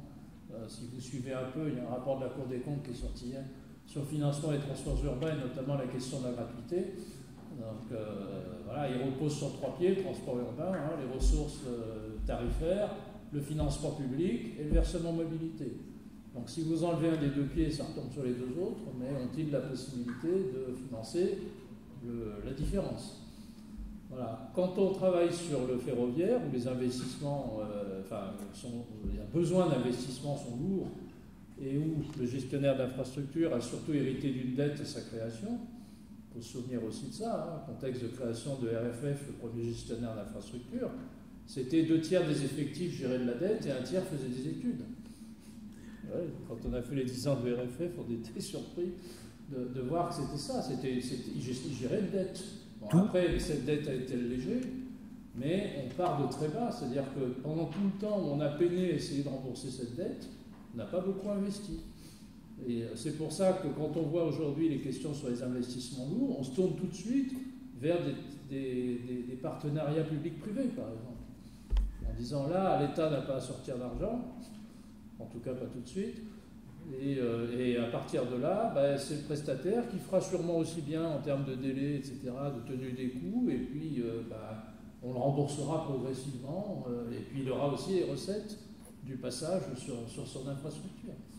Voilà, alors est-ce bien, est-ce pas bien, j'en sais rien, mais ça fait partie des ruses qu'on a essayé de développer pour pouvoir financer les infrastructures. Comme la SNCF, pour modéliser ces grandes gares parisiennes, va les transformer en objet technique, en objet hybride, en les confiant à des promoteurs privés, financiers, qui vont transformer la gare en un espace commercial dont ils auront la rente. C'est une hybridation, détournement, voilà. Donc tout ça, il y a beaucoup d'astuces finalement. Aux États-Unis, la plupart des grandes lignes sont construites, l'État sur ces terres désertes, l'État ne versait pas un sou, il disait simplement, on vous donne des carrés de 50 arts de côté, c'est à vous, mettre en valeur ça, la ville qui va se construire autour, et vous en tirez un profit. L'État ne mettant pas un sou. Il y a eu en Allemagne aussi, il y a eu des traditions comme ça, où des villes comptaient sur la rente foncière comme manière d'inciter les opérateurs à venir construire des réseaux. Il y avait d'autres questions là-bas? Guillaume.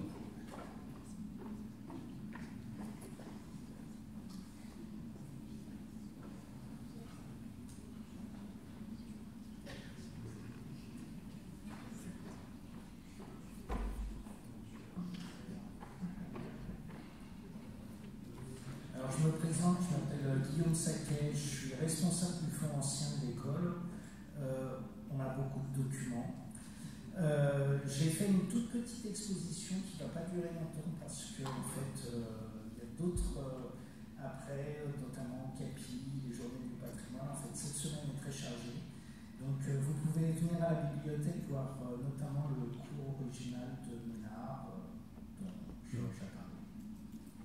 Et me contacter si vous avez besoin de documents anciens. Et on a une bibliothèque numérique superbe. Merci Guillaume de le rappeler. Je crois qu'il y avait une question. Bonjour, merci beaucoup pour cette table ronde, c'était très intéressant. Donc moi je suis Chloé Bralé, je travaille à SNCF Réseau, à la Direction Générale Île-de-France, avec des problématiques de mass transit que vous connaissez certainement également. J'avais une question au regard de l'approche de l'histoire du système de transport ferroviaire, donc avec des approches historiques, territoriales, en sciences humaines, économiques, avec des axes très différents. Comment est-ce qu'aujourd'hui vous pouvez vous expliquer l'investissement massif dans des projets pharaoniques comme Canal 7 Nord-Europe et l'abandon du fret ferroviaire français qui aurait pu être une alternative à la fois robuste, fiable et surtout moins énergivore pour la transition durable?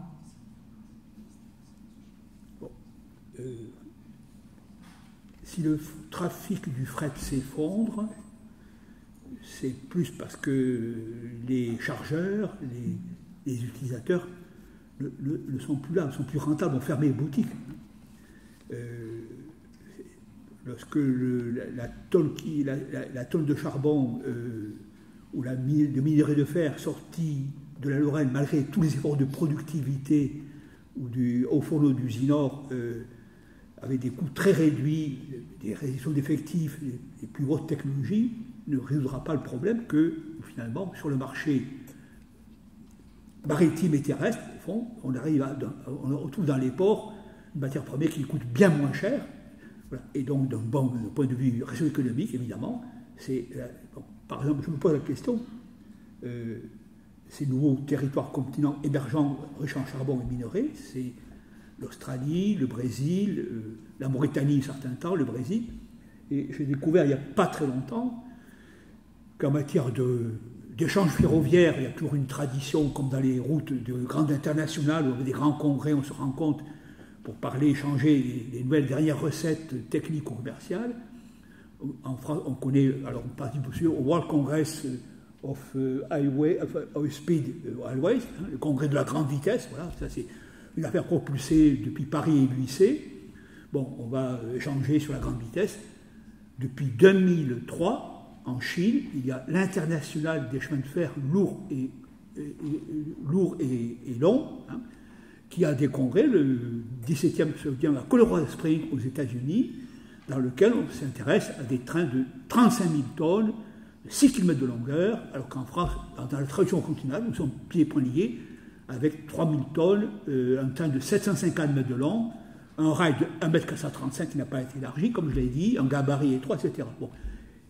Mais là, on voit bien que c'est ma vision longue durée, hein, et qui rejoint Braudel, qui vous expliquera que dès la fin du XVIIe siècle, les carottes sont cuites en France. La France a un grave défaut, c'est d'avoir 2 littoraux, une ouverture maritime immense, mais qui est un handicap finalement. Hein. Et donc tout va se passer. Après la fin des foires de Champagne, c'est l'avènement de Venise, Barcelone, Gibraltar, les Anglais, et il dit Braudel, depuis la fin du XVIIIe siècle, la France est spectatrice des grands flux, voilà. Et en particulier un des flux, le contour, bien sûr, c'est le flux, la banane bleue. Hein.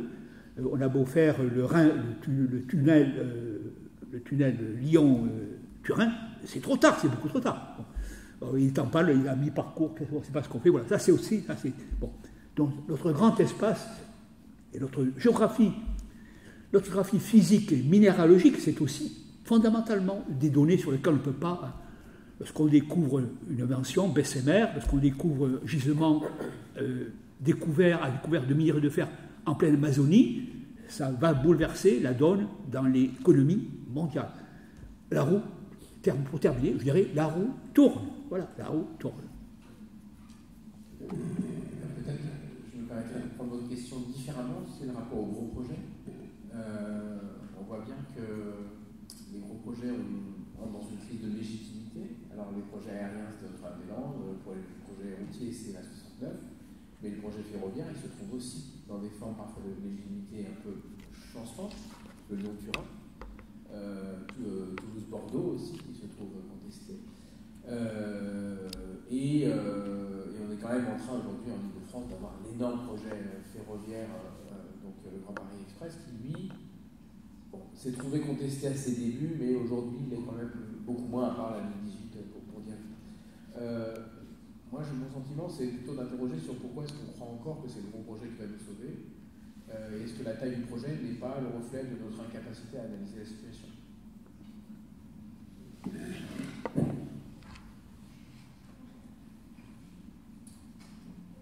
Bonjour, j'avais une autre question parce qu'on parlait de financement.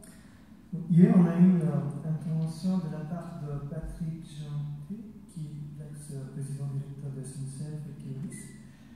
Et lors de son intervention, il a dit quelque chose de très intéressant qui m'a étonné.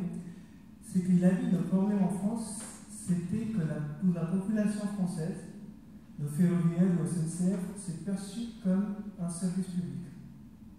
Et qu'au niveau législatif ou juridique, ce n'est pas le cas. Pour moi, c'est étonnant parce que l'État, d'un côté, subventionne les entreprises autour de 211 milliards d'euros par an, sans aucune contrepartie. Il y a aussi, on a vu la politique de quoi qu'il en coûte. Sous Sarkozy, on a sauvé les banques comme Crédit Agricole, Société Générale de la faillite, quand elles allaient jouer au loto, pendant la crise de 2008, subprimes. On a vu aussi maintenant que la France est d'accord pour contribuer au budget de 800 milliards autour de l'armée de l'Union européenne. Donc, vis-à-vis de tous ces investissements, je pense, pourquoi investir dans le ferroviaire? Ce n'est pas quelque chose de logique, surtout si on parle de la décarbonisation.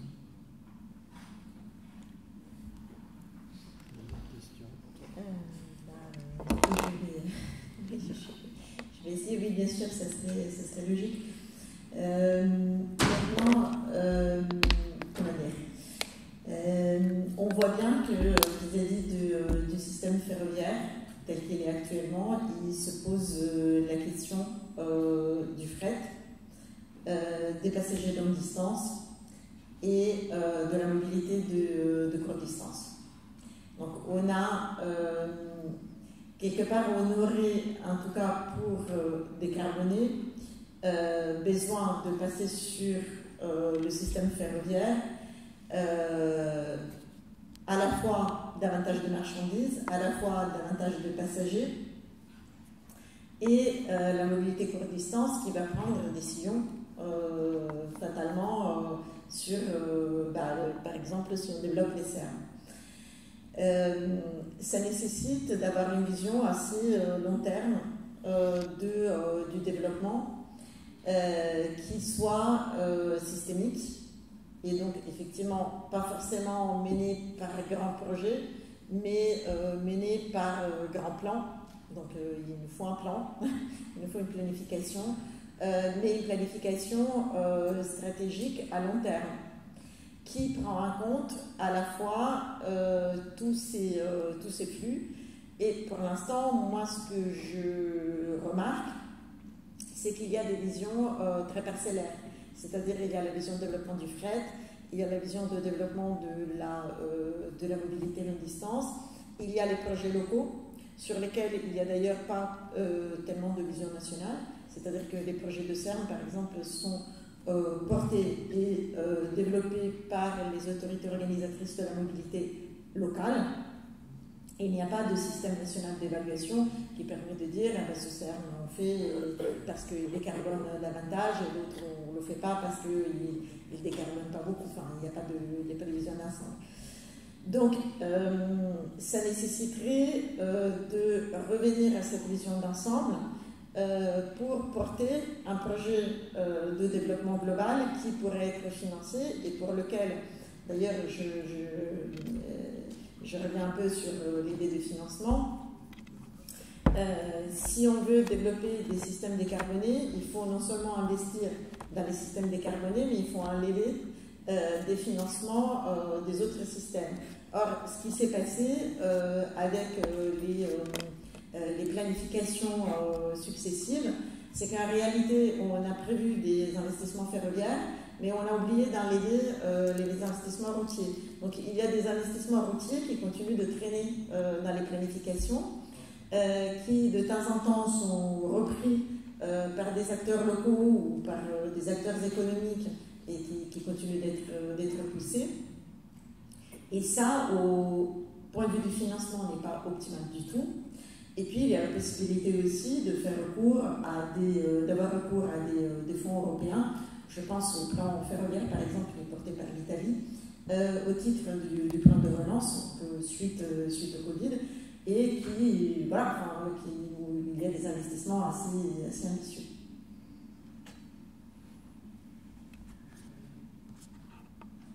Bonjour, merci pour vos interventions. Moi, c'est Geoffroy Andriès, je suis ingénieur à la SNCF.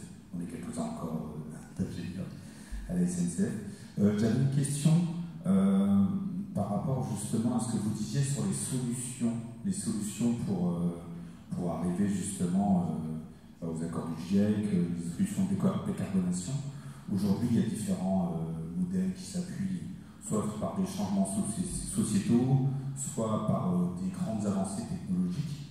Dans quelle mesure les solutions qui sont proposées, qui sont mises sur la table, sont compatibles avec les politiques actuelles, puisque même s'il y a une montée, on va dire, du changement des consciences, une montée de l'opinion publique, on voit quand même que, vous disiez, il y a des institutions, il y a l'opinion publique et les politiques qui sont plutôt des visions court-termistes. Donc, est-ce qu'il y a des axes, des chemins qui sont faits pour pouvoir être compatibles avec nos politiques actuelles? C'est pour moi cette facile question. Alors, je ne sais pas si je réponds en mono, mais moi je pense qu'avant de. Il faut d'abord réfléchir à notre rapport en tant qu'individu en chair et en os à l'espace et au temps, c'est-à-dire notre rapport à la vitesse, notre rapport aux besoins de se déplacer, nos envies et nos besoins, à réexaminer, mais pas que sur les transports, mais bien sûr que si on arrive à 2 tonnes, il faut réexaminer un certain nombre de nos besoins, de la viande, etc. Enfin, on sait bien ça. Et que la mobilité n'est qu'un des volets qui compte pour un tiers, en gros, de ce qu'il faut faire. Et donc, alors je ne suis pas en train de dire que les individus doivent tout faire, et que les politiques publiques ont aussi leur rôle, mais les individus aussi. Et après, je pense qu'il s'agit aussi de faire évoluer les imaginaires associés à nos élus, puisqu'en fait, on est sur le plan d'élection à venir les mois prochains, mais pourquoi est-ce que nos élus ont besoin de proposer des solutions qui passent par le développement de nouveaux objets, plus ou moins technologisés, type les usines à batterie de Vercors à Dunkerque, enfin ce genre de choses.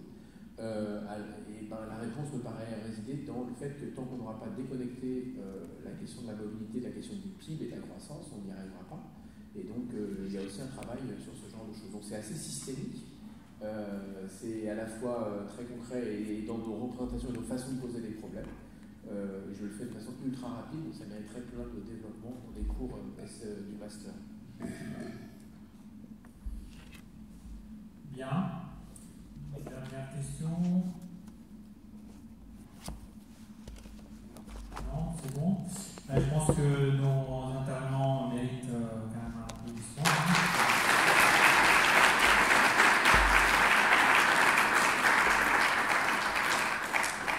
Donc voilà, on a essayé de faire à la fois un excursus historique, comme vous l'avez compris, sur l'enseignement du ferroviaire et du transport en général à l'école des ponts, mais de l'ouvrir aussi sur des questions de l'actualité, pour voir comment effectivement nous on puisse aussi faire évoluer notre formation pour rester justement en phase avec les tendances et les évolutions à venir. Donc, il me reste à remercier encore une fois nos intervenants, bien évidemment les différents sponsors qui nous ont permis d'organiser cette conférence, notamment lundi soir. Et merci aussi les adhérents qui se sont déplacés. Merci encore à tous et bonne soirée.